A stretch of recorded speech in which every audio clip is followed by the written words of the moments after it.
Psicología cognitiva. Mecanismos psicológicos de entendimiento del lenguaje. El entendimiento del lenguaje puede comenzar con el simple análisis de las palabras y de la estructura gramatical de las oraciones emitidas, pero indudablemente no acaba ahí. Las implicaciones de las emisiones van más allá de las palabras. Asimismo, están también involucradas cantidades tremendas de conocimiento general sobre el mundo y sobre las convenciones sociales. Gran parte de la estructura de la transmisión supone entender también los significados ocultos de las palabras. Como acabamos de ver, incluso la simple expresión tomar prestado es muy compleja, implica gran cantidad de estructuras subyacentes. El análisis de una palabra en su estructura subyacente se llama descomposición léxica. La descomposición léxica es una herramienta importante para entender los procesos psicológicos del entendimiento del lenguaje. La comprensión del lenguaje simplemente no tendría lugar sin la descomposición léxica aparejada a los procesos inferenciales. Consideremos la larga lista de conceptos conexos que hemos producido para una oración tan simple como tomé prestado un libro sobre malabarismo. Sin embargo, por el momento la necesidad de este análisis origina una perplejidad.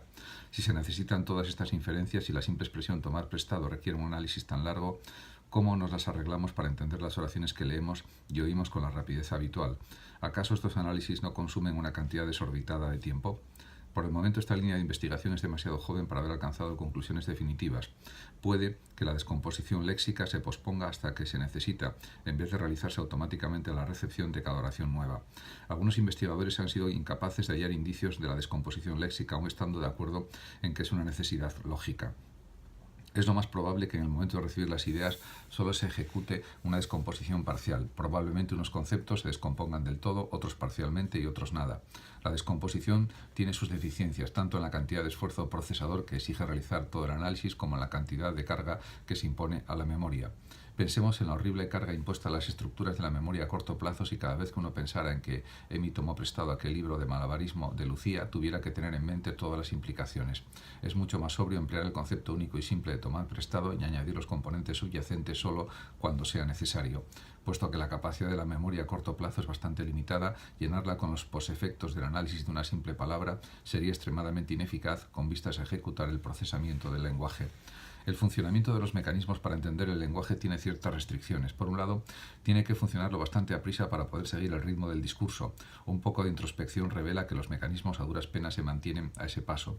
En la conversación normal, especialmente la cortés o conversación relativamente absurda que formalmente tiene lugar, los mecanismos del lenguaje no tienen dificultades. En efecto, se pierde el tiempo de tal manera que a veces es posible escuchar a la vez dos o más conversaciones, simplemente compartiendo el tiempo, cambiando la atención rápidamente de una a otra.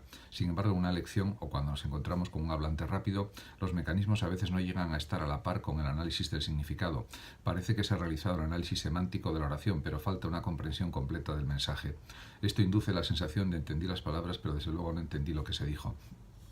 Una segunda restricción es que el análisis de la oración debe proceder fundamentalmente en el mismo orden en que se dicen las palabras. De primeras este requisito puede parecer evidente, pero veremos que en realidad algunas partes del análisis del lenguaje no se pueden completar hasta no haber oído una gran parte de la oración.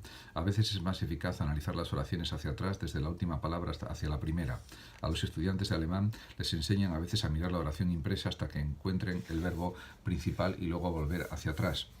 Sin embargo, la persona que está escuchando el lenguaje no tiene esta posibilidad. La única manera de poder realizar hacia atrás el análisis del lenguaje hablado residiría en que las palabras aún no analizadas se pudieran mantener temporalmente en el sistema de la memoria, hasta que los mecanismos del lenguaje estuvieran listos para ocuparse de ellas.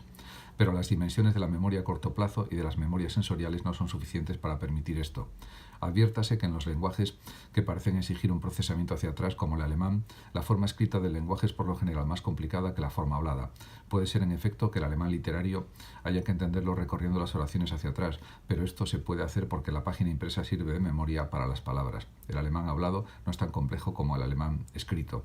Una última restricción sobre los mecanismos analizadores del lenguaje es que deben ser robustos, tener tolerancia al error y a la pérdida de la información.